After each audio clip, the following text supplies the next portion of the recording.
Ladies and gentlemen, please welcome to the stage Laura Chinchilla, former President of Costa Rica, Luis Almagro Lemes, Secretary General, Organization of American States, and Matthew Swift, co-founder and CEO, Concordia.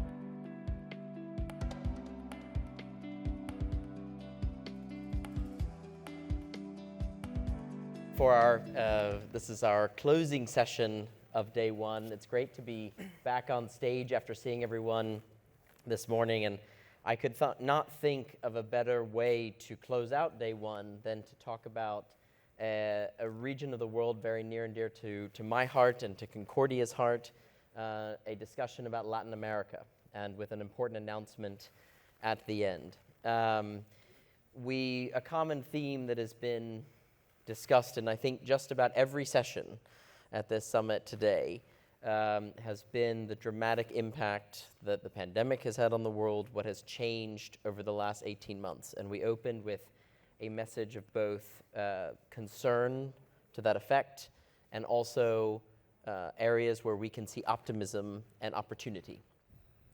I'm joined today by two remarkable leaders, both who also happen to be on Concordia's Leadership Council.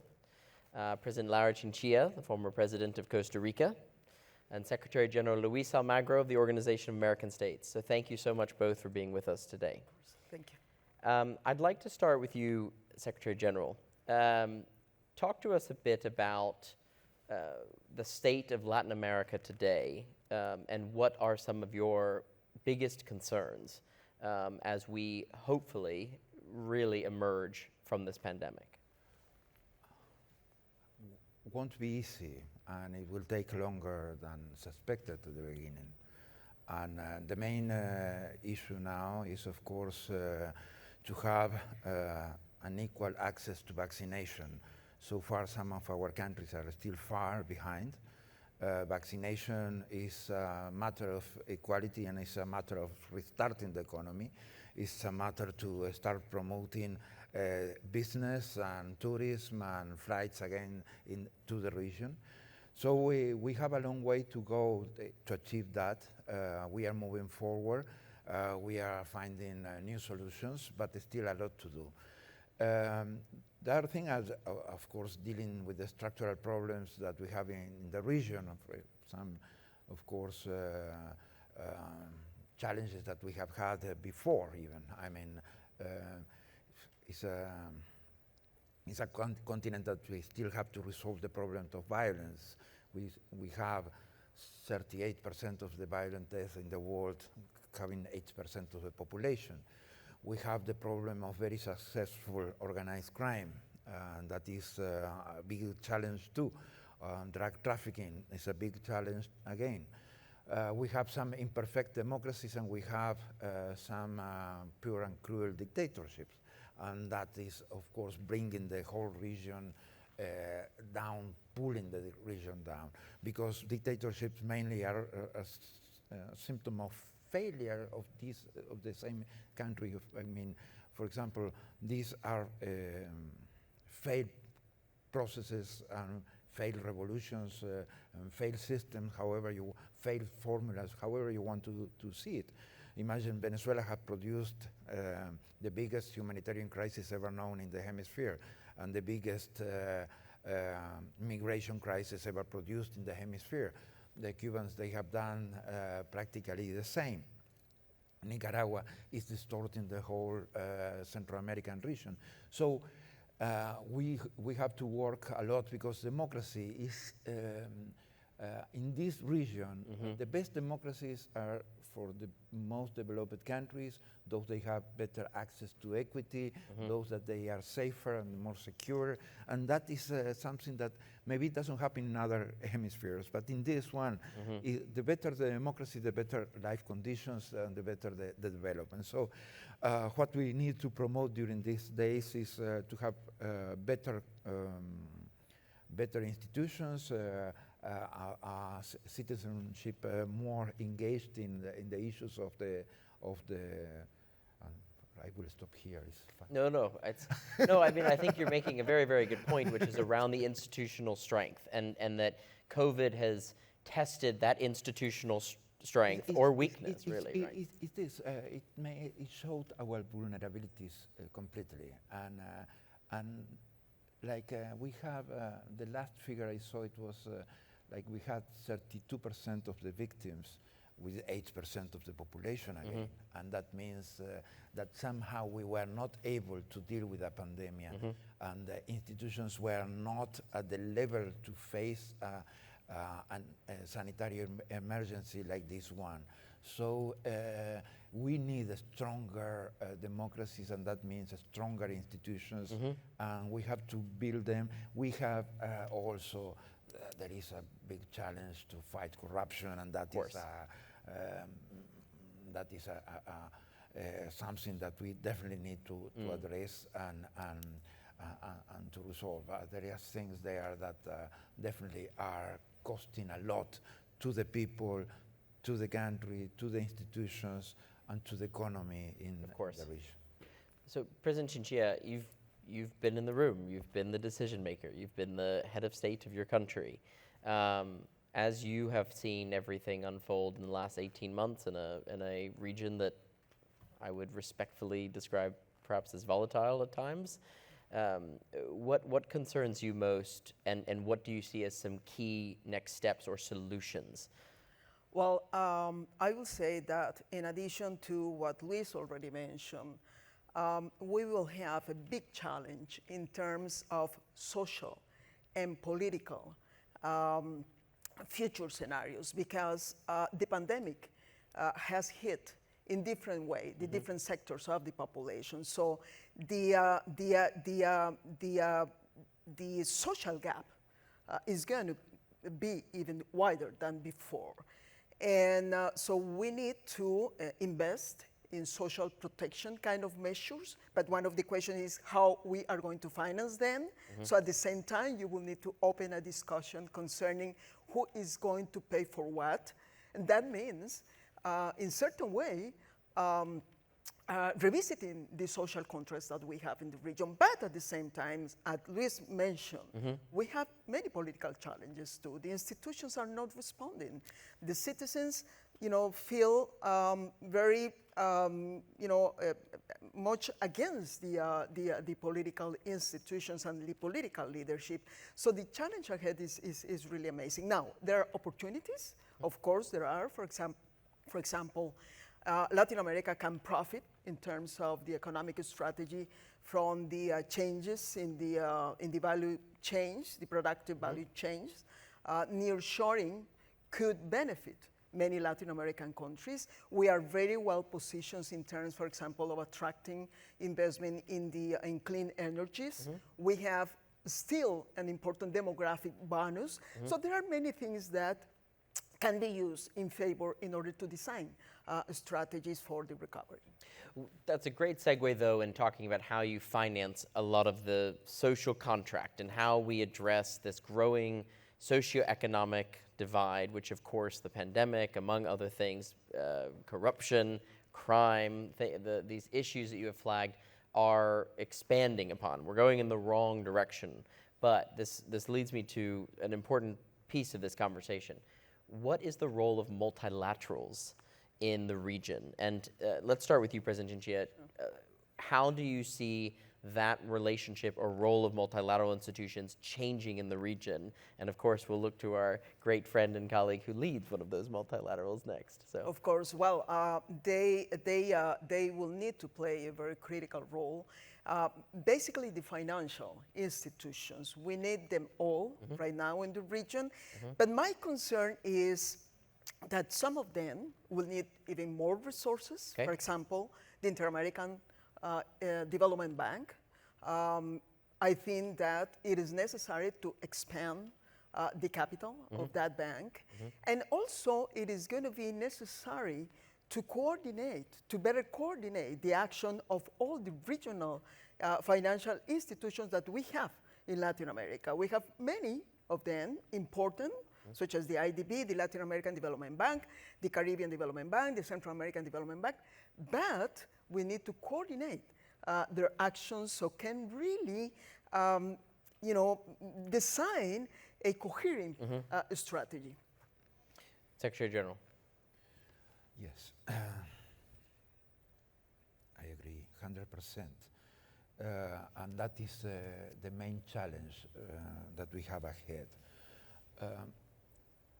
International and multilateral organizations need to be supported in a completely different way. It has no sense to criticize them now. For example, I have heard criticism against PAHO or the World Health Organization that they were not prepared for the pandemic. They don't have the resources. They don't have the financial resources. Put $500 million there, and of course you may have some more equal vaccination in the region, and you will have a closer cooperation of PAHO. But if you don't give the organization resources enough, of course, it's very difficult for whatever organization fight the pandemic. They did an excellent job. They fought far above their weight. They did something amazing in the region in promoting policies and cooperation in order to control the pandemic. But the international organizations will need new additional financial resources in order to promote the recovery. Recovery will be based, of course, like every recovery, every economic growth, will be based in the quality of the human resources in the countries. That means the level of education and how their skills are to do the most high-level jobs in the world. And that's our region, of course, always struggle, and we are not on the top. We have some people that are on the top, but it's not the big mass. They are not there yet, and we need to put them there, and that is a big challenge. We need a different capacity of financial accumulation, because that is what will make you rebound, and to have plans to promote growth and of course to support socially the people. Our countries, they will need that money to come from foreign sources, and that is a role for international organizations too. And then the other role, the other thing that of course helps in this process is technology. And in that sense, of course, we are behind. Innovation is everywhere else in the world except in Latin America. So that it has to be pumped too, because we are still not there. So the role of international organizations is to deal with these structural problems that I mentioned before, because imagine that nothing of that can be disattended. Democracy, access to rights, security, and they definitely have to be taken care of. And of course, these new problems coming with the pandemic that need these additional resources that I have mentioned. And definitely, it is better if it is done through multilateral organizations. I think we may be able to coordinate some synergies that sometimes in the bilateral relations you may get a better return maybe, but maybe it won't be the best in order to cross-cut the hemisphere. Of course. And that is something that definitely can be done through our multilateral. So many different factors contributing to the situation that we have today, whether it be good governance at a local level, government matters, right? We know that for sure. We've talked about that. The drive of the private sector. We've heard from CEOs of some of the largest corporations in the world today. How do we bring them to understand more of the opportunity that Latin America brings, and multilaterals being properly armed? Yes, but the role of the state, the role of the administration, it is extremely relevant. I mean, business can be done if you have a very good education level, if you have good infrastructure, if you have good roads, good ports, good airports, if you have certainty of respect of the laws of the economy and respect of the law of the legal affairs. So all that needs to be is delivered by the state, and so that means also, of course, that there is something that have to be given in return. But the importance of the role of the state and the importance of the role of the public sector is fundamental in order to have better conditions to work the economy, the business sector, whoever and whatever it is, wherever. Well, and I think this is a great segue into saying that one of our announcements today is that the next iteration of the Concordia Americas Summit will be taking place in the first quarter of 2022 in partnership with the Organization of American States. I was supposed to do that now. Oh, excuse me. Sorry. No, sorry. Please, after you. Please. And I'm supposed to please. Now Whoops, I will read. It is my honor to publicly announce that Concordia and the General Secretariat of the OES will again partner 2022 to hold the 6th America Summit, Annual Summit. Perfect. Hey. There we go. My apologies. I think Gabriel's going to kill me after this. No, of course. No, and it's so exciting to do this and to do it parallel to your meeting. And I think that I could not think of a better partner, because Concordia, in so many ways, that to the extent that we can use this platform to increase awareness and increase capital and support behind multilaterals, which are so important. Of which the Organization of American knowledge States too, put knowledge into the multilateral organizations. Yes. They need that.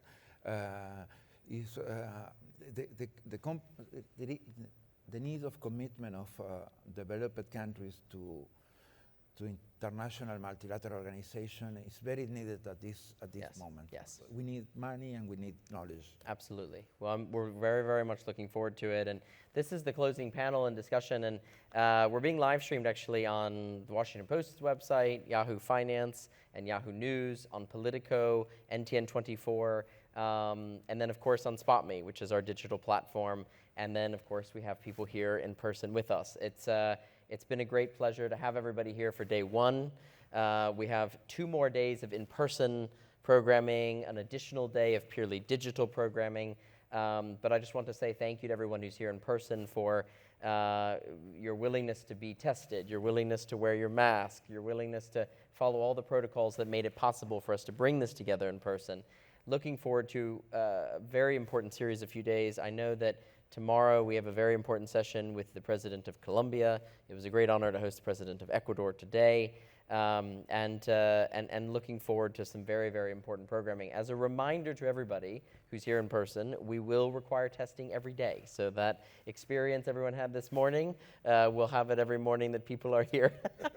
But to all of those watching us on the media platforms and on SpotMe, thank you so much for joining us for day one of what is the 2021 Concordia Annual Summit. Of course. Thank you.